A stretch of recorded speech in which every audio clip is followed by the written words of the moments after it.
तो hello guys, फिर से एक न्यू ब्लॉग पे स्वागत है आप लोगों का। उम्मीद करता हूँ कि बढ़िया होंगे।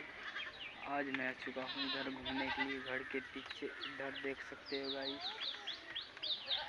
तो गाइस, आज का वीडियो में कुछ इंटरेस्ट आने वाला हूँ। आप सब बने रहिए मेरे वीडियो के साथ।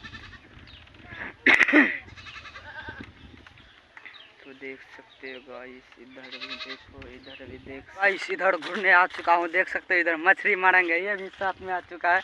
तो देख सकते हो गाइस, इधर में पानी पूरा है, देख सकते हो पूरे। तो उस जगह मछली मारेंगे। तो बने रहिए मेरे वीडियो के साथ। आगे नहीं कुछ दिखाने वाला हूँ, बंद करता हूँ। गाइस, कैसे हो आप लोग? गुल्फी खाना चाहते हो? पानी वाला बर्फ है, खाना चाहते हो? 5 रुपया में दिया है।